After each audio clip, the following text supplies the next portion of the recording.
புதுச்சேரி முன்னாள் கவுன்சிலரும் உழவர்கரை 2026 எம்எல்ஏ வேட்பாளருமான திருமிகு எஸ் புஷ்பலதா அவங்கள பற்றி சொல்லணும்னா ஒரு சிறந்த மக்கள் சேவையாளர். தன்னை சார்ந்த மக்களுக்கு ஏதாவது செய்யணும் அப்படின்றதுக்காக இதுக்கு சரியான வழி அரசியல் தான் அப்படின்றத உணர்ந்து கவுன்சிலர் எலெக்ஷனில் நின்று மக்களோட நம்பிக்கையை பெற்று ஜெயிச்சு மக்கள் பணி செஞ்சிட்டு இருக்காங்க. தான் சார்ந்த அரசியல் கட்சியில் தன்னோட தகுதியை திறமையை நிரூபித்து இது மூலமாக இப்போ 2026 எம்எல்ஏ வேட்பாளராக நின்று இருக்காங்க. கட்சி பாகுபாடு இல்லாமல் மக்கள் நலம் சார்ந்த அரசியல் மட்டுமே என்னுடைய நோக்கம் அப்படின்னு சொல்லிட்டு உறுதியாக இருந்து மக்கள் பணி செய்யணும்னு சொல்லிட்டு அரசியலில் சிறப்பாக செயல்பட்டு இருக்காங்க. அன்பு சகோதரி அவர்கள் நிறைய சேவைகள் செஞ்சுருக்காங்க. கடந்த அதாவது கவுன்சிலராக இருக்கிறதுக்கு முன்னாடி இருந்து அதாவது அரசியல்லேருந்து தான் பண்ணணும் அப்படின்னு இல்லாமல் அதுக்கு முன்னாடி இருந்து கொரோனா டைமில் மக்களுக்காக ஒவ்வொரு நாளுமே கிட்டத்தட்ட 2 லட்சம் ரூபாய்க்கு அதிகமாக பொருட்களை மக்களுக்கு வாங்கி கொடுத்து அவங்க ஊரில் கடலூரில் மட்டும் இல்லாமல் பாண்டிச்சேரிலையும் எல்லா மக்களுக்காகவும் அந்த சேவையை தொடர்ந்து பண்ணிட்டு வந்திருக்காங்க. சகோதரி அவர்களின் சிறப்பான அரசியல் செயல்பாடுகளையும் தன்னலம் இல்லாத மக்கள் சேவையையும் அங்கீகரித்தும் பாராட்டியும் நமது அமைப்பின் சார்பாக ஏபிஜே விஐபி குளோபல் 2026 சிறந்த அரசியல் ஆர்வலர் விருதினை வழங்குவதில் நமது நிறுவனம் பெருமகிழ்ச்சி அடைகிறது. நன்றி, வணக்கம். அன்பு சகோதரி அனைவருக்கும் இனி வணக்கம். உங்களுக்கு இன்னைக்கு பெண்கள் பார்த்தீங்க அப்படின்னா வெளியே வரணும் அப்படின்னாலே முற்காலத்தில் எப்படி இருந்துச்சுன்னு தெரியும் உங்களுக்கு. முற்காலத்தில் வேற வேற வகையில் பார்த்தீங்கன்னா எதிர்ப்பு கொடுத்துட்டு இருந்தாங்க. இந்த காலத்தில் பார்த்தீங்கன்னா அவங்க வராமல் இருக்கிறதுக்கு என்னெல்லாம் செய்யணுமோ உங்களுக்கு அதை கூட இருந்தே பார்த்தீங்கன்னா நிறைய பேர் குழியை பறிச்சிட்டு இருக்காங்களுக்கு. அந்த மாதிரி சந்தர்ப்பங்களில் பார்த்தீங்க அப்படின்னா அவங்க ஒரு சிறந்த பெண் தொழில் முனைவோராக இருக்காங்க. உங்களுக்கு கிட்டத்தட்ட ஒரு 20-30 வருஷமா பார்த்தீங்க அப்படின்னா உங்களுக்கு தொழிலில் ஒரு மிகப்பெரிய ஒரு வளர்ச்சியை அவங்க ஒரு கேட்டரிங் துறை அவங்களுக்கு பார்த்தீங்கன்னா அதில் பார்த்தீங்கன்னா அவங்களுக்கு ஹோட்டல் துறையில் மிகப்பெரிய பார்த்தீங்கன்னா ஒரு தொழில் பண்ணிட்டு இருக்காங்க. அவங்க வீட்டுக்காரர் பார்த்தீங்க அப்படின்னா உங்களுக்கு ரியல் எஸ்டேட் தொழிலில் பார்த்தீங்கன்னா மிகப்பெரிய லெவலில் பார்த்தீங்கன்னா ஒரு ஜாம்பவானா தேர்ந்துட்டு இருக்காங்க. இவங்க 2 பேரும் தான் வீட்டுக்கும் தான் குடும்பத்துக்கும் நம்ம சுற்றி இருக்கிறவங்களுக்கும் தேவைக்கு அதிகமாக சம்பாதிச்சா கூட அவங்களுக்கு அவங்களை சுற்றி இருக்கிற சமுதாய மக்களுக்கும் அவங்க ஏரியா மக்களுக்கும் பார்த்தீங்கன்னா ஏதாவது நல்லது பண்ணணும் அப்படின்னு சொல்லிட்டு திரும்ப களத்துக்கு வரும்போது என்ன பண்றாங்கன்னா அவங்கள களத்துக்கு வர விடாம திரும்ப பத்திக்கிட்டே இருக்காங்க அவங்களுக்கு. அப்படி இருந்தா கூட அவங்களோட முயற்சியை பார்த்தீங்கன்னா விடாம அவங்க நான் பார்த்தீங்கன்னா முடிவு பண்ணிட்டேன். அந்த முடிவுக்கு எந்த தடை இருந்தாலும் சரி அதெல்லாம் கடந்து நான் களத்துக்கு நான் நினைச்ச ஒரு விஷயத்தை சாதிச்சே தீர்வேன் அவங்களுக்கு. அந்த சாதனை பார்த்தீங்கன்னா எனக்கானது இல்ல, என் மக்களுக்கானது, என் சமுதாயத்துக்கானது பார்த்தீங்கன்னா அந்த ஊருக்கானது அப்படின்னு சொல்லிட்டு கிட்டத்தட்ட பார்த்தீங்கன்னா கடலூர்ல பார்த்தீங்கன்னா ஒரு 5 வருஷத்துக்கு முன்னாடி கவுன்சிலர் எலெக்ஷன்ல பார்த்தீங்கன்னா போட்டிட்டாங்க உங்களுக்கு. அங்க அதிகமான வாக்குகள் வித்தியாசத்துல கடலூர்ல பார்த்தீங்கன்னா போட்டியிட்டு சிறந்த கவுன்சிலரா பார்த்தீங்கன்னா இன்னைக்கு வரைக்கும் 5 வருஷமா சிறப்பா செயல்பட்டு இருக்காங்க உங்களுக்கு. அவங்களோட செயல்பாடுகளை பார்த்து பார்த்தீங்கன்னா அவங்களோட தலைவர் என்ன பண்ணார் அப்படின்னா இந்த மாதிரி பெண்மணிகளுக்கு அடுத்தடுத்து பொறுப்புகளை கொடுத்து அவங்களோட அமைப்புல பார்த்தீங்கன்னா அடுத்த கட்டத்துக்கு கொண்டு போகணும்னு சொல்லிட்டு உங்களுக்கு போன எலெக்ஷன்ல புதுச்சேரியில பார்த்தீங்கன்னா உழவர்கரை தொகுதியில பார்த்தீங்கன்னா எம்எல்ஏ சட்டமன்ற வேட்பாளரை பார்த்தீங்கன்னா போட்டிட்டாங்க உங்களுக்கு. அந்த அன்பு சகோதரி திருமதி புஷ்பலதா மேடம் உங்களுக்கு பார்த்தீங்கன்னா ஒரு சாதாரண கவுன்சிலர் எலெக்ஷன் நிக்கிறதுக்கே எவ்வளவு கஷ்டங்கிறது தெரியும், அதுல ஜெயிக்கிறது எவ்வளவு போராட்டங்கிறது தெரியும் உங்களுக்கு. பார்த்தீங்கன்னா அதுலயும் ஜெயிச்சு அதுல மக்கள்கிட்ட பார்த்தீங்கன்னா நல்ல பேரும் எடுத்து உங்களுக்கு அதுக்கப்புறம் தலைமையோட அன்பை பெறதுங்கிறது சின்ன விஷயம் கிடையாது. ஏன்னா மேடத்துக்கு முன்னாடியே பழம் தின்னு கொட்ட போட்டவங்க பார்த்தீங்கன்னா லட்சக்கணக்கான பேர் இருப்பாங்க சரியா. அதெல்லாம் பீட் பண்ணணும் அப்படின்னா மேடத்திட்ட பார்த்தீங்கன்னா ஒரு தனி திறமை இருந்தா மட்டும்தான் அது பண்ண முடியும் உங்களுக்கு. பார்த்தீங்கன்னா அப்ப அந்த அமைப்போட தலைவர் பார்த்தீங்கன்னா தொடர்ந்து அவங்களை பார்த்தீங்கன்னா வாட்ச் பண்றாரு. அதுக்கு அவங்கள சுத்தி இருக்கிற சகோதரிகள் பார்த்தீங்கன்னா ஒத்துழைப்பு கொடுக்குறாங்க.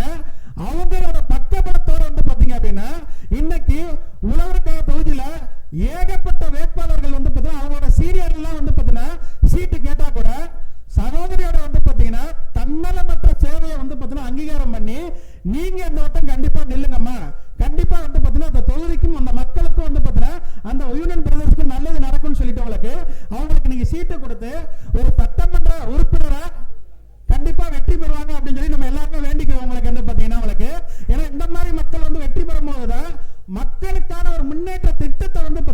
உருவாக்க முடியும் உங்களுக்கு கண்டு.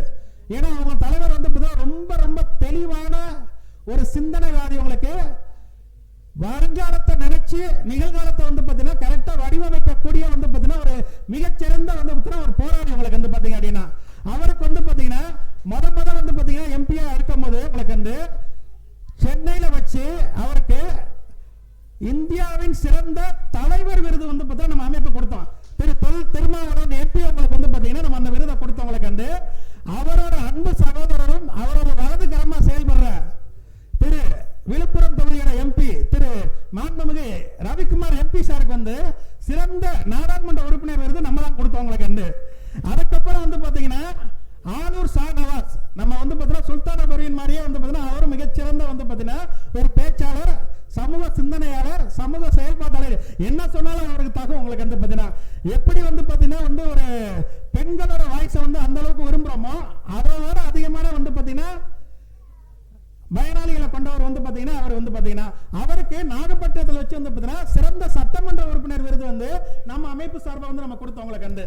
அதுக்கப்புறம் வந்து எஸ் பாலாஜி அவருக்கு சிறந்த சட்டமன்ற உறுப்பினர் நம்ம தான் கொடுத்தவங்களுக்கு வந்து. அதுக்கப்புறம் வந்து பாத்தீங்கன்னா திருமாவளவன் சாரோட கூட பிறந்த தம்பினே சொல்லலாம் வன்னியரசு சாருக்கு வந்து பாத்தீங்க அப்படின்னா உங்களுக்கு வந்து அவருக்கும் நம்ம தான் விருது கொடுத்தவங்களுக்கு. அடுத்து அவரோட கொள்கைகளை உலகம் ஃபுல்லா கொண்டு போய் சேர்க்கிற கௌதம் சன்னா அவங்களுக்கு வந்து அவர் கொள்கை பரப்பு செயலாளர் உங்களுக்கு வந்து மிகப்பெரிய ஒரு எழுத்தாளர், மிகப்பெரிய ஒரு சிந்தனையாளர், உலகம் ஃபுல்லா வந்து பாத்தீங்கன்னா இவங்களோட கொள்கையில கொண்டு போய் சேர்க்கிறது மிகப்பெரிய ஒரு போராளி வந்து பாத்தீங்கன்னா அவருக்கும் நம்ம தான் விருது கொடுத்தவங்களுக்கு வந்து பாத்தீங்கன்னா. அதுக்கப்புறம் பனையூர் பாபு சட்டமன்ற உறுப்பினர் அவருக்கும் நம்ம தான் வந்து சிறந்த சட்டமன்ற உறுப்பினர் விருது கொடுத்தவங்களுக்கு வந்து பாத்தீங்கன்னா. இது எதுக்கு வந்து பாத்தீங்கன்னா இவ்வளவு தூரம் உங்களுக்கு சொல்றேன் அப்படின்னா உங்களுக்கு வந்து அந்த வழியில கரெக்டா இன்னைக்கு பாண்டிச்சேரியில வச்சு வந்து பாத்தீங்கன்னா தமிழ்நாட்டோட வந்து பாத்தீங்கன்னா செல்ல பிள்ளையா இருந்தா கூட உங்களுக்கு வந்து பாண்டிச்சேரி அவங்களுக்கு புகுந்த இடமா இருந்தா கூட உங்களுக்கு வந்து இன்னைக்கு அதை பிறந்த இடமா மாத்தி உங்களுக்கு வந்து இன்னைக்கு பாண்டிச்சேரி தமிழ்நாடுக்கு வந்து ஈக்குவலா வந்து பாத்தீங்கன்னா சமூக சேவை செஞ்சிட்டு இருக்கிற எங்க அன்பு சகோதரி திருமதி புஷ்பலதா அவர்களுக்கு உங்க எல்லாத்தோட பலத்த பாராட்டோட வந்து பாத்தீங்க அப்படின்னா இன்னைக்கு ஏபிகே விஐபி குளோபல் 2026 சிறந்த அரசியல் ஆர்வலர் விருது உங்க எல்லாரோட பலத்த பாராட்டோட கொடுக்கறதுல பெருமகிழ்ச்சி அடைகிறவங்களுக்கு இந்த விருதை கொடுக்கறதுக்கு நம்ம அன்பு சகோதரர் நம்ம கோயம்புத்தூரோட சுற்றுச்சூழல் ஒருங்கிணைப்பாளர் அவங்களுக்கு வந்து செல்வராஜ் சார் அவர்களையும் நம்ம திருச்செந்தூர் ஒருங்கிணைப்பாளர் அவங்களுக்கு வந்து திரு நம்ம தமிழியன் சார் அவர்களையும் மேடைக்கு வரும்படி அன்புடன் கேட்டுக்கிறோம். நீங்க எல்லாரும் ஒரு பலத்த பாராட்டு கொடுக்கணும். இந்த நல்ல தருணத்தில் இந்த விருதை கொடுக்கறதுக்கு நம்ம புதுவை தமிழ் சங்கத்தோட தலைவர் திரு முத்து அவர்களை மேடைக்கு வரும்படி அன்புடன் அழைக்கிறோம். எல்லாம் ஒரு பலத்த பாராட்டு ஒன்று கொடுக்கலாம் அவங்களுக்கு வந்து. நன்றி.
வந்து ஒரு சிறப்புரை ஆற்றும்படி உங்க எல்லாரும் சார்பாக அன்புடன் கேட்டுக்கொள்கிறேன்.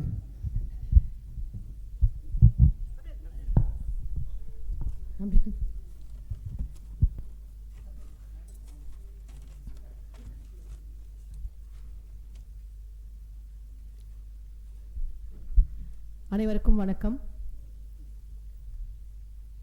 முதல்ல ஏபிஜே ஃபவுண்டேஷன் மூலமா எனக்கு இந்த சிறப்பான ஒரு விருது கொடுக்கணும்னு சொல்லியிருக்காங்க. அதுக்காக இங்கே அழைச்சிருக்காங்க. என்னுடைய மனமார்ந்த நன்றியை உங்கள் அனைவர் சார்பாகவும் தெரிவித்துக் கொள்கிறேன். என்னுடைய குடும்பத்தின் சார்பாகவும் என்னுடைய கட்சி தோழமைகளுடைய சார்பாகவும் நான் பணியாற்றி கொண்டிருக்கக்கூடிய தொகுதி மக்களின் சார்பாகவும் ஏற்கனவே பணியாற்றி வந்த மகனின் மைந்தர்கள் சார்பாகவும் அத்தனை பேருக்கும் ஏபிஜே ஃபவுண்டேஷன் நிறுவன தலைவர் இங்கே இருக்கார் சலீம் சாருக்கும் மேடம் லக்ஷ்மி பிரபா அவர்களுக்கும் என்னுடைய மனமார்ந்த நன்றியை அத்தனை நபர்கள் சார்பாக உரித்தாக்குகிறேன். நன்றி. இந்த விருதை முதல்ல எம்மை செவ்வனவே அழகாக செதுக்கி செதுக்கி செதுக்கி இது வந்து என்னுடைய மூன்றாவது விருதுன்னு நினைக்கிறேன் நான் வாங்குறது. இந்த விருதுகளுக்கெல்லாம் தயார்படுத்தி என்னை உங்கள் முன்னிலையில் நிற்க வைத்தது எமது கட்சியின் தலைவர் திருமாவளவன் எம்பி அவர்கள். எழுச்சி தமிழர் என்று நாங்கள் அனைவரும் எப்போதும் சீரும் சிறப்புமாக அழைத்து வருகிறோம். எங்கள் தலைவர் எமது தாய் சிறுத்தை எமது அரசியல் ஆசான் அவர்களுக்கு சமர்ப்பிக்கிறேன். முதல்ல அவர்தான். அதன் பிறகு என்னுடைய இந்த உலகத்துக்கு என்னை கொண்டு வந்த என் தாய் தந்தையர். அரசியல் ஆசான்னு எதுக்காக அவரை சொல்கிறேன்னா, அவர் அரசியல் பத்தலைன்னா இதோ இந்த மேடையில் உங்கள் முன்பாக நான் வந்து நிற்கவே முடியாது. ஸோ இந்த விருது யாருக்காக போக சேரணும் அப்படின்னா என்னுடைய அரசியல் ஆசான் தலைவர் எழுச்சி தமிழர் அவர்களுக்கு தான். அதன் பிறகு என்னுடைய தாய் தந்தையர் இந்த பூமிக்கு என்னை கொண்டு வந்திருக்காங்க. அவங்களுடைய வளர்ப்பு இல்லைன்னா உங்க முன்னாடி நான் இதோ வந்து நின்றுக்க முடியாது. ஏன் அரசியல்லையே கூட நான் அடி எடுத்து வச்சிருக்க முடியாது. அப்படி எனக்கு மெருகூட்டி இதோ சுல்தானா பர்வீன் அவங்க அம்மா வந்து கூட எப்படி வந்து உட்கார்ந்துருக்காங்களோ அது மாதிரி என்னுடைய அன்னையார் திருமதி பார்வதி அம்மா அவர்கள் என்னுடைய தந்தையார் வர்றதுன்றது வந்து ரொம்ப கடினமான ஒரு விஷயம். ஏன்னா அவர் வந்து இங்கே ஒருத்தர் உட்கார்ந்துருந்தார் பாருங்க, விவசாயி குடும்பத்திலேருந்து ஒரு தோழர் ஒரு அப்பாவை அழைச்சிட்டு வந்தாங்க. அந்த மாதிரி என்னுடைய அப்பா ஒரு விவசாயி. அந்த விதத்தில் எங்கள் அப்பாவுடைய பங்களிப்புங்கிறது என்னன்னா, பெண் பிள்ளைகளை உள்ள பூட்டி வச்சுக்கணும், வெளியில் விழக்கூடாது, பாதிப்படைஞ்சிருவாங்க, வெளியில் போய் நின்னா குற்றம், வீட்டில் நின்னா குற்றம், தனியாக மாடியில் போய் நின்னா குற்றம்னு சொல்லி அப்படி ஒரு சமூகத்தில் அப்படி ஒரு சிந்தனையில இருந்து இருக்கக்கூடிய ஒரு தந்தையர்கிட்ட வளர்ந்த ஒரு நபர் தான் நான். ஆனால் அம்மா எப்படின்னா, இப்போ சுல்தானா பர்வீன் அம்மா வந்து கூட வந்து உட்காந்துருக்காங்க இல்லையா, ஒரு ஸ்போர்ட்டிவாக அவங்கள உருவாக்குறதுல நீ போ நீ பண்ணு அப்படிங்கிற மாதிரி. அந்த மாதிரி என் அம்மா என்னை தட்டி தூக்கிட்டு வந்தவங்க தான். ஈவன் எங்கள் அம்மா 1996 கடலூரில் கவுன்சிலராக இருந்தவங்க, நகரமன்ற கவுன்சிலர். நான் வந்து இப்போ நடந்து முடிஞ்ச அது ஒரு 4 வருஷத்துக்கு முன்னாடி நடந்த உள்ளாட்சி தேர்தல் கடலூர் மண்ணின் மைந்தரா அங்கே நின்று நான் வெற்றியாளராக இருந்தேன், மாமன்ற உறுப்பினரானேன். அதன் பிறகுதான் இப்போ நான் என்ன பேசணும்னு நினைச்சேனோ அதெல்லாம் நிறுவன தலைவர் சலீம் தோழர் அவர்கள் ஏற்கனவே உரையாடிட்டனால சுருக்கமாக சொல்ல வேண்டிய சூழ்நிலைக்கு தள்ளப்பட்டிருக்கேன். நேரமும் கருதி அதான் நல்லா இருக்கும்.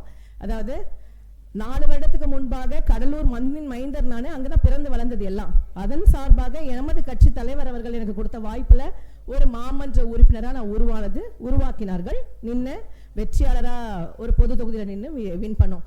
அதாவது கடலூர்ல முதல் வார்டு அப்படின்னு சொல்லக்கூடிய 1வது வார்டு எடுத்ததுமே சிறுத்தைகள் நாங்க தான். எங்களுக்குலாம் வந்து இப்போ 1வது வார்டுங்கிறத அவ்வளவு சட்டுன்னு கொடுத்துட மாட்டாங்க. 4வது 5வது வார்டு 6வது வார்டு அப்படிதான் கொடுப்பாங்க. எப்பவுமே அப்படிதான் 2 இடம் 3 இடம் 5 இடம் அப்படிதான் நாங்க கேட்டு பெறது, அப்படிதான் கொடுக்குறாங்க இப்போ வரைக்குமே. அதுல முதல் இடங்கிறது நாங்க கேட்கவே இல்லை. என்னுடைய தாய் ஏற்கனவே அங்க முதல் மாமன்ற வந்து நகர்மன்ற தலைவியா இருந்தனால அந்த பகுதியை எனக்கு கொடுத்தா சிறப்பா இருக்கும்னு சொல்லி சொன்னாங்க. ஏன்னா ஈவன் எங்களுடைய கட்சியினுடைய முகாந்திரமே இல்லாத ஒரு பகுதி, அது ஒரு முகாம் கூட இல்லாத ஒரு அமைப்பு இல்லாத ஒரு இடத்துல தான் எனக்கு அது கொடுத்தாங்க. அந்த இடத்துல நாங்கள் வெற்றி வகை சொல்லினோம். சார் சொன்ன மாதிரியே 4 வருட கடினமான உழைப்பு, மக்கள் முன்பாக ரொம்ப இயற்கையா தோன்ற ஒரு விஷயம். அவங்க அழைச்ச நேரத்துல எல்லாம் போய் உடனடியே நிவாரணம் அவங்களுக்கு செலுத்துறது, அவங்களுடைய தேவைகள் குறித்து உடனடியா அவங்களுக்கு என்னுடைய பங்களிப்பை செலுத்துறது, முக்கியமா அழைக்கும் நேரத்துல ஆஸ் அ கவுன்சிலரா ஓடி போய் உடனே நிக்கிறதுனால எனக்கு ஒரு பேரும் புகழும் கிடைச்சது. அதன் தோற்றம் தான், அதனுடைய பின்தோன்றல் தான் இன்னைக்கு இதோ உழவர்கரை தொகுதியில புதுவையில எனக்கு வந்து ஒரு சட்டமன்ற உறுப்பினர் ஆகக்கூடிய ஒரு வாய்ப்பையும் எங்க கட்சி தலைவர் அவர்கள் எனக்கு கொடுத்தார். இதுதான் வந்து வரலாறு, இதுதான் உண்மை. பாத்தீங்கன்னா கடலூர்ல நான் பிறந்து வளர்ந்த மண், ஆனா பாண்டிச்சேரி நான் திருமணமான கல்யாணம் ஆகி வந்த இடம் இதான். பாண்டிச்சேரியுடைய மருமகள் தான் நான். 2021 தான் நான் வந்து அங்கே எலெக்ஷன் நிற்கிறேன். அது வரைக்கும் என்னுடைய எலெக்ஷன் ஐடி ஃபுல்லாகவே இங்கே தான் இருக்குது. நான் இங்கே தான் ஓட்டு போட்டிருந்தேன், இங்கே தான் நான் தேர்ந்தெடுக்க எல்லாரையாலையும் நிறைய பேர் இங்கே வந்து ஓட்டெல்லாம் போட்டிருக்கேன். இப்போ நான் அங்கே ஒரு 5 வருஷத்துக்கு முன்னாடி அங்கே கவுன்சிலர் நிற்கும் போது மாற்றிருந்தேன். அகைன் நான் திரும்ப பாண்டிச்சேரிக்கு இப்போ நான் வந்துட்டேன். இதுக்கப்புறம் பூர்வீகமாக இங்கே தான் இருக்க போகிறேங்கிறத நான் சொல்லிட்டேன் எல்லாருக்கும். காரணம் என்னன்னா, சாலிம் சார் சொன்ன மாதிரி நியூ ஆண்டர்பிரினர், அதாவது புதிய தொழில் முனைவோர் அப்படின்னு சொல்லி வரும்போது இந்த பெண்களை வந்து வெளியில கொண்டு வரல ஏகப்பட்ட சிக்கல் இருக்கு. எங்கேயுமே அதை வந்து அவ்வளவு சீக்கிரம் அதை எதிர்த்து தான் பண்ணுவாங்களே தவிர, வீட்டுல இருந்து வெளியில வரைக்குமே வேண்டாங்கிறதான் சொல்லுவாங்களே தவிர நீ பண்ணுங்கிறத யாரும் சொல்ல மாட்டாங்க. அப்படி வந்து நான் தவிச்சிட்டே இருக்கிறப்போ ஏதாவது ஒண்ணு பண்ணணும், சும்மாவே இருக்கும், நம்ம எந்த ஃபீல்டுலையும் பெருசாக இல்லையே அப்படின்னு. ஒரு 15 வருஷத்துக்கு முன்னாடி பார்த்தீங்கன்னா ரோட்டரியில் நான் இருந்தேன், இன்னர்வீலில் இருந்தேன், லைன்ஸ் கிளப்பில் இருந்தேன். ஸோ பாண்டிச்சேரியில் தான் நான் திருமணமாகி வந்ததுலேருந்து பாண்டிச்சேரியில் என்னோட சர்வீஸ் நிறைய இருந்தது. அதெல்லாம் தெரியாதவங்க நிறைய பேர் சொல்லிட்டு இருப்பாங்க. நான் நிறைய பண்ணேன். ஆனாலும் எனக்கு ஒரு தவிப்பு இருந்துகிட்டே இருந்துச்சு. ஏன்னா நம்ம திறமையெல்லாம் வீணடிக்கிறோமா? நமக்கு நல்ல இளமை செய்ய தெரியுது, இணக்கமாக இருக்க தெரியுது, மக்கள் பணி செய்ய தெரியுது, ஆனால் வெளியில் பெருசாக வர முடியல அப்படின்னு சொல்லி ஏங்கி ஏங்கி ஏங்கி இருக்கும்போது தான் சரி நம்ம ஒரு தொழில் முனைவோர் ஆகலாம். அதாவது என்னுடைய தனிப்பட்ட முயற்சி தான். அதை நான் வீட்டில் இப்போ சொல்கிறேன், என் ஹஸ்பண்ட் கணவர்கிட்ட சொல்கிறேன், இந்த மாதிரி நான் ஏதாவது ஒரு தொழில் தொடங்கி ஆரம்பிக்க போகிறேன்னு சொல்லும்போது இங்கே இருக்க அந்த ரிச் அப்படின்னு சொல்லி அந்த தொழிலை வந்து நான் எடுத்துக்கிறேன். அதனுடைய ஃப்ரான்ச்சைஸ் வாங்கிட்டு போய் கடலூரில் நான் வந்து ஒரு 2500 ஸ்கொயர் ஃபீட்டில் ஒரு ஷாப் ஒன்று போட்டு நியூ ஆண்டர்பிரினரா நான் வந்து தொழில் முனைவோரா அங்கே கால் எடுத்து வைக்கிறேன். இப்படி தான் நான் கடலூருக்கு போனேன். அதை சொல்கிறேன், நான் இங்கே தான் இருந்தேன், கல்யாணம் ஆகி வந்ததுலேருந்து இங்கே தான் இருந்தேன். நியூ ஆண்டர்பிரினரா கடலூரில் கால் எடுத்து வச்சேன். அங்கே போய் ரொம்ப சக்ஸஸ்ஃபுல்லாக போச்சு. என்னோட பிஸ்னஸ் ரொம்ப நல்லா போச்சு. நடுவில் வந்து அந்த கொரோனா டைமில் என்னாச்சுன்னா மக்கள்லாம் பாதிப்படைஞ்சு நிறைய இருக்கும்போது நிறைய சர்வீஸ் பண்ணேன். அதுக்கு முன்னாடி பார்த்தீங்க 15 வருஷமாக நான் பொது வாழ்க்கையில் இருக்கேன். ஆனால் என்னுடைய அரசியல் அனுபவம், அரசியல் சார்ந்து நான் வெளில வந்தது எப்போனா 2018 தான். நான் வந்து எங்கள் தலைவரை பார்க்குறேன், பார்த்துட்டு இந்த கொள்கை கோட்பாடுகள் கட்சினா என்ன இதெல்லாம் தெரிஞ்சுட்டு போய் நான் கட்சியில் வந்து நான் ஜாயின் பண்ணுறேன். அதுக்கு முன்னாடியே அவங்கள தெரியும், பார்த்துருக்கோம், தலைவர் பார்த்து 2 முறை பேசியிருக்கனால எனக்கு ஒரு அனுபவம் கிடைச்சது. என்னுடைய கணவரை கொண்டு போய் என்னை வந்து கட்சியில் வந்து ஜாயின் பண்ண வைக்கிறார். எப்போவுமே பெண்களை அரசியல் படுத்துறதுலையும் சரி, அதிகார வலிமை பெறக்கூடாதுன்றதும் சரி, வீட்டிலேருந்து நமக்கு அது ஒரு யுத்தமாக ஆரம்பிக்கும் இல்லையா? நம்மளை விட யாரும் வளர்ந்துடக்கூடாது, பெண்கள்னா நம்ம சொல்கிற கட்டுக்கோப்பாக இருக்கணும், வீட்டில் தான் இருக்கணும், அடங்கி தான் இருக்கணும்னு நினைக்கிறவங்க மத்தியில் என்னுடைய கணவர் எனக்கு வந்து அந்த ஒரு ஃப்ரீடம் கொடுத்தாரு. கூட்டிகிட்டு வந்து என்னை கட்சியில் ஜாயின் பண்ண வச்சார். அதனுடைய வளர்ச்சி தான் இன்னைக்கு நீங்கள் இப்போ பார்க்குறீங்க. எதுக்கு சொல்ல வரேன் அப்படின்னா, நம்ம மேடம் சொன்னாங்கல்ல லக்ஷ்மி பிரபா, நம்ம ஒரு செயல் திட்டம் வச்சுருப்போம், வெளியில் வர்றதுக்கு ஒரு யுத்தி போட்டு இப்படி தான் அப்படின்னு வெளியில் வரணும்னு நினைப்போம். வரும்போது ஆயிரக்கணக்கில் பிரச்சனைகள் கொடுப்பாங்க. உங்களுடைய திறமையெல்லாம் உங்களுக்குள்ளேயே ஆசையாகவே இருந்து ஆசையாகவே அழிஞ்சு போயிடும். அப்படியே நம்ம செத்து போயிடுவோம். அதை வந்து வெளியில் கொண்டு வர துணிச்சல் கூட நமக்கு இல்லாமே பார்த்துட்டு இருப்பாங்க. இப்போ அந்த ஒரு பொண்ணு வந்து அங்கே அந்த குட்டி பாப்பா டான்ஸ் ஆடினா நல்லா அழகாக உட்காந்துட்டு இருக்கா. நல்லா ஆடினீங்க நடனம். இப்போ அந்த நடனத்தை கண்டுபிடிச்சி உங்களுக்கு இந்த நடனம் தான் வருது அப்படின்றத அவங்க அம்மாவால தான் அதை சொல்ல முடியுது, கொண்டு வந்து இங்கே உட்கார வச்சிருக்காங்க. ஆனால் பல நாட்களுக்கு முன்னாடி பார்க்கும்போது ஆண்கள் அதை ஏற்றுக்கவே மாட்டாங்க. நடனம் ஆடுறது தப்பு, வெளியில வந்து ஸ்டேஜ் ஏறது தப்பு, பேசினா தப்பு, நடந்தா தப்பு, அந்த மாதிரி இருக்கக்கூடிய ஒரு சமூக கட்டமைப்புல தான் நம்ம இருந்தோம். இதான் உண்மை. இப்ப கொஞ்சம் ஆண்டு காலமா தான் பெண்கள் துணிச்சலோட வெளியில வரும். இந்த துணிச்சலை கொடுத்தவங்க யாரு அப்படின்னு சொல்லி கேட்கும்போது நான் வேற ஏதாவது பேசினா சார் ஏற்கனவே சொன்னாரு அவங்க வீசிக்காவா அப்படின்னு கேட்கிறாரு. சலீம் சார் பேசுனதை பார்த்து அப்படி கிடையாது, வீசிக்கா தான் அது பேசணும் அப்படி கிடையாது. சமூக நீதியை பேசக்கூடியவங்க யார் வேணா அதை பேசலாம், சமத்துவத்தை பேசக்கூடியவங்க யார் வேணா அதை பேசலாம் அப்படின்ற அந்த அடிப்படையில் தான் அவர் வந்து சலீம் சார் கூட சொன்னாங்க. நாங்கள் வந்து இந்த மத சார்பின்மையை வந்து போற்றக்கூடிய நபர்கள், மதத்தையோ சாதியையோ அந்த மாதிரி நாங்கள் தூக்கி பிடிக்கிறவங்க கிடையாது. ஸோ சமத்துவத்தையும் சம தர்மத்தையும் சமூக நீதியையும் பேசக்கூடிய மக்கள். அப்போ அது எங்கே இருக்கு அப்படின்னு நம்ம அலசி ஆராய்ஞ்சா அது வீசிக்கால இருக்கு, அவ்வளோதான், வேற ஒன்றும் இல்லை. விடுதலை சிறுத்தைகள்ல அது இருக்கு. அப்படிதான் நாங்கள் ஜாயின் பண்ணி நாங்கள் இன்னைக்கும் பணி செஞ்சுட்டு வரோம், சிறப்பாக பண்ணிட்டு இருக்கோம். எதை சொல்ல வரேன்னா, பெண்கள் வெளியில வரச்ச அதுவும் லக்ஷ்மி பிரபா மேடம் இன்னைக்கு வந்து 25 வருஷமா இந்த ஏபிஜே இந்த ஃபவுண்டேஷன் போட்டு இதுக்கு ஒரு நிறுவன தலைவர், அதுக்கு ஒரு துணை தலைவர், அவங்களை பாதுகாக்கக்கூடிய சில குட்டி தலைவர்கள் இதெல்லாம் வரும்போது ஒரு குரூப் இருக்காங்க, 5 பேர் ஒரு குரூப்ல 6 பேர் இருக்காங்க தலைவரானா, ஒரு பெண் அங்க ஒரு தலைவியா இருக்காங்கிறது பெரிய விஷயம். அதுல வந்து லக்ஷ்மி பிரபா மேடம்க்கு என்னுடைய வாழ்த்துக்கள். ஏன்னா அவ்வளோ சட்டன் வளர விட மாட்டாங்க. அதெல்லாம் நம்ம அடிச்சு உடச்சிட்டு வந்துதான் இன்னைக்கு இப்படி உட்காந்துருக்கோம். முன்னாடிலாம் பார்க்குறப்ப பார்த்தீங்கன்னா ஒரு ஸ்டேஜ் கிடைக்குதுன்னா ஸ்டேஜ் நின்று பார்க்குறவங்க பார்க்கும்போது அவங்க விஷன் எப்படி இருக்கும்னா, ஆண்கள் மேக்ஸிமம் இருப்பாங்க, பெண்கள் பார்த்தீங்கன்னா ஒரு 5 பேர் 10 பேர் அவ்வளோதான் இருப்பாங்க. இன்னைக்கு பாருங்க, சரிக்கு சமமாக பெண்கள் உட்கார்ந்துருக்கோம். அதுக்கு முதல்ல நான் பாராட்ட தெரிவிச்சுக்கிறேன். இதுவே எங்களுடைய வெற்றி தான். அந்த மாதிரி உங்களுடைய எண்ணங்கள், நீங்க யாரா உருவாகணும்னு நினைக்கிறீங்களோ யாருக்காகவும் பயப்படாதீங்க பெண்களே. துணிச்சலா வெளியில வாங்க. உங்களுக்கு ஒரு ஸ்போர்ட்டிவ் எனர்ஜி வேணும். ஒருத்தவங்க சொல்றாங்கன்றதுனால நம்ம அந்த மாதிரி ஆயிட போறது கிடையாது. நீங்க பாராட்டுறதுனால நாங்க பெருசா ஆயிட போறதும் கிடையாது. நீங்க ஒண்ணுமே இல்லை நம்மளை தட்டி வைக்கிறதுனால நம்ம ஒண்ணுமே இல்லாம ஆக போறதும் கிடையாது. பட் என்ன ஒரு விஷயம்னா, உங்க விஷன் நேர்மையா இருக்கட்டும், கரெக்டா இருக்கட்டும், களமாட நிக்கட்டும், யோசிங்க, சிந்தனையை சிதற விடாம நம்ம என்னவா ஆக போறோம், எதோ ஆக ஆசைப்படுறோம்ன்றதுல உங்க குறிக்கோள்ல தெளிவா இருங்க. அந்த அச்சீவ்மெண்ட் நோக்கி நீங்க போறப்ப நிச்சயமா உங்களுக்கு எல்லாம் சாதகமாகும். முக்கியமா உங்களை கால் புரட்சியோட சலீம் சார் சூப்பரா ஒரு விஷயம் சொன்னாரு.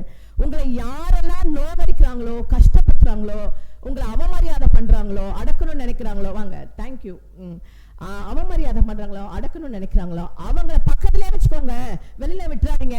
ஏன்னா அவங்களாலதான் நீங்க நீண்ட நெடிய தூரம் பயணம் பண்ண முடியும், வளர முடியும்ன்றாங்க. அதை நான் வரவேற்கிறேன். ஏன்னா அந்த மாதிரி பெரிய பெரிய குரூப்பால நான் நிறைய பட்டிருக்கேன். அவங்கள மாதிரி கொஞ்சம் பேர் இருக்கனாலதான் இன்னைக்கு இந்த டயஸ் எனக்கு கிடைச்சது, இந்த ஸ்டேஜ் எனக்கு கிடைச்சது. ரொம்ப நன்றி. எங்க இந்த நிறுவனத்தை பத்தி சொன்னாங்க. அமுத சுரபின்னு சொல்லி ஒரு உணவு பெட்டகம் அதை வச்சிருக்கேன்னு சொன்னாங்க. புதுச்சேரியில நீங்க வச்சிருந்தீங்களா? அந்த சிக்னல்ல வருமா நண்பகர் பண்ணாங்க, அது நான் பார்த்துருக்கேன். அது எப்படின்னா ஃப்ரிட்ஜ் வச்சிருப்பாங்க. அந்த ஃப்ரிட்ஜ்ல வந்து நம்ம தேவையில்லாத உணவுகள், அது நமக்கு மீதமான உணவுகள், தேவையில்லாதன்னு சொல்லக்கூடாது, சாரி, மிச்சப்பட்டின உணவுகள் வேஸ்டேஜா இருக்கு அப்படின்னா அதை கொண்டு போய் அங்க வச்சா பல பேர் சாப்பிட்டோம் அப்படின்னு. சார் அதுக்கு நிஜமா உங்க கம்பெனிக்கு நான் வந்து ரொம்ப பாராட்ட சொல்றேன். என்னுடைய பாராட்ட தெரிவிச்சுக்க மக்கள் மத்தியில. என்னன்னா உணவு பொருட்களை சில பேர் நான் கண் கூட பார்த்துருக்கேங்க, வீட்டுல இருக்க வேலை பெண்மணிக்கு கொடுத்தா கூட அவங்க தினம் அதை பார்சல் பண்ணி எடுத்துட்டு போவாங்கன்னு சொல்லி ஒரு அம்மா சொல்லுது என்கிட்ட. அப்படி பண்ணக்கூடாதுமா, அது ஒன்ஸ் நம்ம கொடுக்க ஆரம்பிச்சோன்னா அவங்க அதையே ரொட்டீன் பண்ணுவாங்க. ஸோ இப்போ நம்ம வீட்டில் வேலைக்கு நம்ம ரூம்ல இருக்கோம் அப்படின்னா அவங்க பார்சல் பண்ணி எடுத்துட்டு போறதுலேயே இருப்பாங்கன்னு சொல்லி கண் கூட அதை கொண்டு போய் கொட்டுவாங்க, கீழே கொட்டுவாங்க, கொடுக்க மாட்டாங்க. இன்னொருத்தவங்க மனமும் வந்து கொடுக்க வராது. அது என்ன மனநிலையோ எனக்கு தெரியாது. அது போல மனம் இருக்கவங்களை வந்து நம்ம நொந்துக்க வேண்டியதா இருக்கு. அவங்களெல்லாம் பாக்குறப்ப பெண்ணா நமக்கு வந்து ரொம்ப ரொம்ப கோபமா வருது. அந்த எப்படி அதை நினைக்கிறாங்க, அந்த இதெல்லாம் என்ன மனசடா அப்படின்ற மாதிரி கேட்கும். அவங்களுக்கு மத்தியில இதோ இவங்க லட்சுமி பிரபாலாம் எடுத்துட்டு போய் வேஸ்டேஜ் ஆகாம அதையும் ஒரு 10 பேருக்கு பயனடைய நாங்க கொடுக்குறோம் அப்படின்னு சொல்றது ஒரு பெரிய விஷயம். ஆடைகள் ஆனாலும் நான் எங்க வீட்லயே அந்த மாதிரிலாம் இருக்கு, அதை நான் ஒத்துக்கிறேன். நிறைய தேவையற்ற அதை நம்ம பயன்படுத்தி ஆடைகள் நல்ல ஆடையாவே இருக்கும், ஆனாலும் அது பழசா இருக்கும், யாருக்காவது கொடுக்கலாம், பத்தாம போயிருக்கும், அது யாருக்காவது கொடுக்கலாம். ஒருத்தவங்களே அனுபவிக்கணும்ன்றது என்ன, நமக்கு போக மிச்சம் தானே. அது கூட கிடைக்காம எவ்வளவு பேர் இந்த சொசைட்டில இருக்காங்க, எவ்வளவு பேர் நம்ம பாக்குறோம். அது என்ன அப்படி ஒரு கல் மனசு? அப்படி யாருக்காவது கொடுக்கலாமே, அதை எடுத்து வைங்க, கேட்கும் போது கொடுங்க. அதை ஒரு தொண்டு நிறுவனமா வச்சு அதுக்கு ஒரு அமைப்பு வச்சு அதுக்கு ஒரு தலைவர்களை உருவாக்கி இந்த அளவுக்கு பணி செய்து வராங்கன்னா இந்த ஏபிஜே ஃபவுண்டேஷனை மனமார்ந்த பாராட்டுகளை நான் எல்லார் மூலமா உங்களுக்கு தெரிவிச்சுக்கிறேன். நான் நிச்சயமா நீங்க நீண்டு வளர்ந்து வரணும் உங்க நிறுவனம். அதற்காக ஒரு பூஸ்டப் பேக்கா பின்னாடி இருந்து உங்களுக்கு பிஹைண்ட் நாங்க நின்று உங்களுக்கு தேவையான போது நீங்க எங்களை உபயோகப்படுத்திக்கலாம். என்ன முடியுதோ எங்களால நிச்சயமா நாங்க உதவி பண்றோம். தமிழ்ச்சங்கம் சார்பா ஐயா முத்து சார் வந்திருக்காங்க. அவங்களும் வந்து நிச்சயமா இதை ஒரு கோரிக்கையா வச்சு செய்து கொடுப்பாங்கன்னு உங்களுக்காக நாங்க அவர்கிட்ட நான் ஏத்துக்கிறேன். அது போல இங்க வந்திருக்கக்கூடிய தோழமைகள், தலைவர்கள், என்ன சார் ஆக்டர்லாம் வந்திருக்காங்க. இன்னும் சாய் சரவணன் சார், அமைச்சர் சாய் சரவணன் சாருடைய பிஏ வந்திருக்காங்க. அவங்களும் போய் சாக்கிட்ட சொல்லி உதவிகள் பெற்றுக் கொடுப்பாங்கன்னு நான் நினைக்கிறேன். எங்களுடைய கட்சியை சார்ந்த தோழர் இருக்காங்க, தமிழனியன் சார் திருச்செந்தூர்ல இருந்து வந்திருக்காங்க. ஆக்சுவலா நான் இன்னைக்கு ஊர்ல இல்லாத ஒரு சூழ்நிலை தான் இருந்துச்சு சென்னைக்கு போறதுக்கு. ஆனா எங்க தோழர் வீட்டுல நீங்க கட்டாயம் வந்து இதுல நீங்க வந்து பங்கேற்கணும் அப்படின்னு சொல்லி கூப்பிட்டாங்க. முக்கியமா நான் வந்தது விருது வாங்கவா அப்படின்றத விட விருது வாங்க தான் வந்திருக்கேன், அது பரவாயில்ல. ஆனா போற இடத்துலலாம் என் பெண் இனத்தை பார்த்து ஒரு வார்த்தை சொல்றேன் இல்லையா, எங்க தலைவர் எனக்கு கற்றுக் கொடுத்த பாடம் அது. என்னன்னா, எதிர்க்க 1000 பேர் வருவான், அதுதான் நடக்கும். சொசைட்டி அதான். நீ வளர்ந்து வரனா 4 பேர் காலை பிடிச்சி இருக்கும் தான் நினைப்பாங்க. உனக்கு சூடா ஒரு 2 சொல்லு சொன்னாதான் நீ வெளில வரமானா சொல்லுவான் தான், அது அவங்க இயல்பு. ஆனா அதை தவிடுபடி ஆக்கிட்டு வந்து நிக்கிற பத்தியா, அதுதான் நீ. அங்க நிக்கணும். அங்க நிக்காம சொல்லிட்டாங்க நான் வீட்டுல போய் உட்காந்துக்கிறேன் சொல்லிட்டாங்க நான் அழுவுறேன், அது நடக்காது. அது நடந்தா வந்து வழி தாங்கியா இருக்கவங்களால மட்டும்தான் சொசைட்டிக்கு ஏதாவது பண்ண முடியும். வழியே தாங்க முடியாதவங்களால வந்து எதையோ சொசைட்டில ஒண்ணுமே சமூகத்துக்கு செயலாற்றவே முடியாது. 4 கல்லேறி வரும் தான், அது பூமாலையா வர வரைக்கும். அது என்ன சொல்லுவாங்க, இன்னைக்கு கல்லெறிபவர்கள் நாளைக்கு நம்ம மீது வந்து பூ தூவார்கள் அப்படின்னு சொல்லுவாங்க. இன்னைக்கு கல்லு கொண்டு எரியிற மக்கள் எரியட்டும், நாளைக்கு அது பூமாலையா வந்து விழும்னு சொல்லி அந்த பொறுமையோட சமூக பணி ஆற்ற நம்ம இருந்தோம்னா நிச்சயம் வாழ்க்கையில வெற்றி வரும். அந்த வெற்றி உங்களுக்கு இது மாதிரி பல வேறு நபர்களால பலவிதமான புகழையும் பலவிதமான அந்தஸ்தையும் பலவிதமான விருதையும் பெற்றுத்தரும். அந்த விருதுகளை வாங்கும் போது உங்களுக்கு பணிவும் இருக்கணும், மீண்டும் மீண்டும் நாங்கள் பணி செய்வோம் என்ற துணிவும் இருக்கணும். இந்த இடத்துக்கு கொண்டு வந்த நபர்களையும் மறந்து விடாமல் நன்றி உணர்வோடு விசுவாசத்தோடு இருக்கணும் என்று கேட்டுக்கொண்டு, நான் அப்படிதான் இருக்கிறேன் எங்கள் தலைவர் மீது அப்படின்னு சொல்லிக்கொண்டு, எம்மை சார்ந்த கட்சி தோழர்களுக்கும் எம்மை உருவாக்கிய எமது தலைவர் பேராசான் அரசியல் ஆசான் தலைவர் எழுச்சி தமிழர் அவர்களுக்கும் எமது நன்றியை உரித்தாக்குகிறேன். விருது வழங்கிய ஏபிஜே ஃபவுண்டேஷன் நிறுவன தலைவர் தலைவி அவர்களுக்கும் எமது நன்றி. தமிழ்ச்சங்க தலைவர் ஐயா முத்து சார் வந்திருக்காங்க, அவர்களுக்கும் எனது நன்றி. சாய் சரவணன் சார் அமைச்சர் அவங்க பிஏ வந்திருக்காங்க, அவங்க கேட்கலாம் சொல்லுங்க, ரொம்ப நன்றி. இங்க வந்திருக்க சார் நேம் அவங்க கோவிந்தசாமி சார் அவர்களுக்கும் நன்றி. இன்னும் சென்னையிலேருந்து வந்திருக்காங்க, அது அந்த விவசாய குடும்பத்திலேருந்து சார், அவங்க அப்பா அம்மாவை வந்து நீங்கள் கொண்டு வந்து நீங்கள் நிறுத்துனீங்க இல்லைங்களா சார், ரொம்ப மனசில் நீங்கள் இடம் பிடிச்சிட்டீங்க சார். ஆமாம் சார், நீங்கள் வந்து உங்கள் அப்பாவை அழைச்சிட்டு வந்தது அவரால் முடியல, ஆனால் நீங்கள் அப்பா அம்மாவை கொண்டு வந்து நிறுத்துனீங்க. எங்கள் அப்பாவை எனக்கு நீங்கள் வந்து ஞாபகப்படுத்திட்டீங்க. அப்படி தான் வேட்டி சட்டை போட்டுட்டு தான் எங்கள் அப்பா இருப்பார். அம்மா வந்து ஃபாரினர் மாதிரி இருப்பாங்க, அப்பா வந்து வேட்டி சட்டை தான், விவசாய குடும்பம் தான். ஆனால் அம்மா வேற லெவலில், அப்பா வந்து குவைட் வெல் அப்படி நல்ல ஒரு பேரழகனா தமிழனா அப்படி இருந்துருவார். அம்மா வந்து ஃபாரினரா, அவங்க வேற ஒரு மாதிரி நல்ல ஜெய்ஜாண்டிக்கா, அவங்க கொஞ்சம் ஜாலியாக அப்படி ஒரு மாதிரி. இப்படிப்பட்ட ஃபேமிலியில தான் வளர்ந்து வந்து நிற்கிறேன். எனக்கு நாங்கள் 7 பேர், நான் கடைசியாக பிறந்த 7ஆம் பேர் கடைக்குட்டின்னு சொல்லுவாங்க, ரொம்ப செல்லம் எங்கள் வீட்டில். 3 அண்ணன் 3 அக்கா. எனக்கு எல்லாரும் எனக்கு நான் கட்சின்னு வரும்போது ஐயோ அப்படின்னு சொன்னவங்க தான் இன்னைக்கு ஆஹா சூப்பரே அப்படின்னு சொல்ற அளவுக்கு என் கூட வந்தவங்களே என்னை பாராட்டுறது தான் எங்கள் தலைவர் எனக்கு கொடுத்த கிஃப்ட் அப்படின்னு நான் நினைக்கிறேன். ரொம்ப ரொம்ப நன்றி, தேங்க்யூ. உங்கள் எல்லாருக்கும் மேன்மேலும் பல விதமாக நீங்கள் வளர்ச்சி அடைய என்னுடைய மனம் நிறைந்த வாழ்த்துக்கள். விருது கொடுத்த அத்தனை பேருக்கும் நன்றி. விருது பெறும்போது கைத்தட்டலோடு நான் ஒரு ஆரவாரத்தோடு ஆர்ப்பரித்து இந்த மேடையில நிற்க வச்சு இவ்வளோ பேச வைத்தவங்க அனைவருக்கும் நமக்கு நன்றி நன்றி நன்றி.